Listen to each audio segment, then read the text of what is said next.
सजरा सवेरा मेरे तन भर से कजरा धेरा तेरी जलती लो खतरा मिला जो तेरे दरबार से ओ मौला।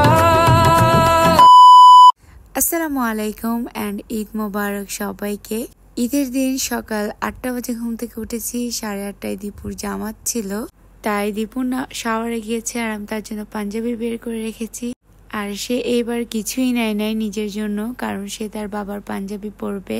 আর আমার শ্বশুরের অনেক পাঞ্জাবি ছিল, তার মধ্যে এটা একটা পরিয়ে দিলাম। তারপর আমিও শাওয়ার নিয়ে নামাজ পড়ে ফেললাম। তারপর আমার আউটফিটটা বের করলাম। এটা আমার শাশুড়ি নিজের হাতে বানিয়ে দিয়েছে আমাকে, মানে আমি ওনাকে ডিজাইন দিয়েছিলাম আর উনি নিজে বানিয়ে দিয়েছে। ফেব্রিকটা ওনার গিফট করা।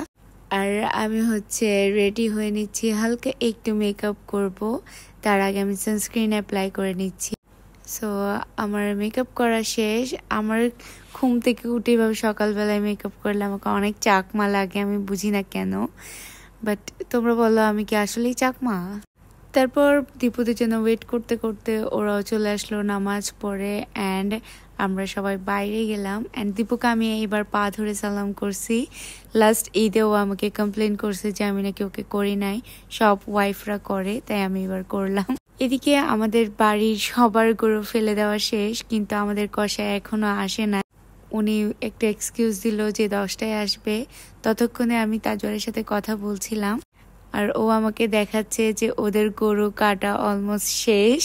ও বলতেছে গরু জবাই করে দিছে। অ্যান্ড আম্মুর সাথেও কথা বললাম। কষায় আসতে আসতে আমি একটু করে ঘুমাই গেছিলাম। দেন দেখলাম যে সবাই গরু জবাই করার প্ল্যানিং করতেছে। অ্যান্ড হঠাৎ করে দেখলাম যে দীপুও নাকি জবাই করবে একটা গরু। সো এটা দীপুর ফার্স্ট টাইম, তাই ওকে একটু ইনস্ট্রাকশন দেওয়া হচ্ছে ওর বড় কাজিন ব্রাদার থেকে। তো দেখি ও কেমন করে। আমি অনেক ভয় পাইছিলাম যে ও আসলে পারবে কিনা, বাট মাশাআল্লাহ অনেক ভালোভাবে সব রুলস মেনে ও করতে পারছে। তারপর দীপুকে এভাবে জবাই করতে দেখে আমি আসলে ভয় পেয়ে গেছিলাম যে ওর সাথে ঝগড়া করা যাবে না। তারপর আমরা গরুর গলায় ছুরি দেওয়ার সাথে সাথে ব্রেকফাস্ট করে নিলাম। যতক্ষণ গরু জবাই করা হবে না আমরা কিছুই খাবো না, এটা আমরা মেনে চলি। তারপর আমি দীপুকেও ডেকে নিলাম, আমরা দুজনে একসাথে ব্রেকফাস্ট করলাম। ব্রেকফাস্ট শেষ করে আমরা মেয়েরা সব পাটি টাটি বিছিয়ে রেডি হয়ে গেছি। আর সীমান এখানে আমার জন্য কলিজার টুকরা নিয়ে আসছে। তারপর আমরা বসে ওয়েট করতেছিলাম যতক্ষণ গরুটা পুরাপুরি বাসায় উঠে না আসে। আর দীপু স্যার এখানে দেখতেছিল কে কেমন কাজ করতেছে।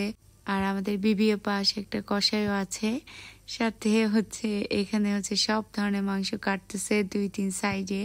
আর অন্যদিকে আম্মু সিনির মাংসটা কেটে নিচ্ছে, ধুয়ে মাখিয়ে নিচ্ছে তাড়াতাড়ি চুলায় বসাই দেওয়ার জন্য। অলরেডি আমরা অনেক লেট, 10টা থেকে অলমোস্ট 11টা 11:30টার দিকে আমাদের গরু জবাই হয়েছে। আর ততক্ষণে অনেক মানুষ রান্না করে খেয়েও ফেলছে, তাই আম্মু অনেক তাড়াহুড়া করে মাংসটা চুলায় বসাই দিচ্ছে। অন্যদিকে এখনো মাংস কাটাকাটি চলতেছে। আর আমাদেরকে হাসান ভাইয়া পাটিসাপটা খাওয়াইতে আসছে। তারপর সবকিছু কাটাকাটি শেষ করে আম্মু এখানে বিজি হয়ে গেছে ভাগাভাগির জন্য, যেহেতু পুরো গরুই আমাদের না, অনেক গরিবদেরও ভাগ আছে। এনিওয়েজ আমরা লাঞ্চ করতে বসছি। আর প্রতিবার আম্মু বিরিয়ানি রান্না করে, এবার দীপু বলল যে না, ও বিরিয়ানি খাবে না, এবার টাটকা গরুর মাংসের একটা ঝোল দিয়ে খাবে ও সাদা ভাত দিয়ে। তো ওইরকমই করা হলো। তারপর আমরা সবাই মিলে খেতে বসছি। অনেক মজা হয়েছে মাশাআল্লাহ, কোরবানি মাংসতে এমন। আর খাওয়ার পরে আমরা দেখলাম যে আমাদের মাংস নিয়ে কে আসছে, আমাদের ভাবি আর টুনটুন। তো ওদেরকে অনেক ইনসিস্ট করলাম যে বাসায় আসো, আসে নাই। এদিকে আম্মু মাংস পাঠিয়ে দিয়েছে, অনেক মজা হয়েছে আম্মুর মাংসটাও। আসলে বাপের বাড়ির থেকে কিছু আসলে অনেক বেশি খুশি লাগে, মনে হয় যে এই মাংসটাই আমার আপন। তারপর সবকিছু গুছিয়ে আসার পর আম্মু আরো কাজ বাড়িয়ে দিল আমাদের। দীপুকে আবার এটা নিয়ে বসতে হলো, ও যদিও ফ্রেশ হয়ে গিয়েছিল। এনিওয়েজ তারপর আমরা সবাই এত বেশি টায়ার্ড ছিলাম যে আর কোনো কিছু রেকর্ড করা হয় নাই, কোনো অ্যাক্টিভিটিসই হয় না, সবাই শুধু রেস্ট করছে। অ্যান্ড রাতে দীপু বলল যে আমার বাসা থেকে পাঠানো মাংস আর রুটি খাবে। সো আমরা ওগুলো দিয়ে ডিনার করে ঘুমিয়ে পড়লাম। So that is it for today. আল্লাহ হাফেজ। আর তোমাদের ঈদটা কেমন গিয়েছে আমাকে অবশ্যই জানাবে।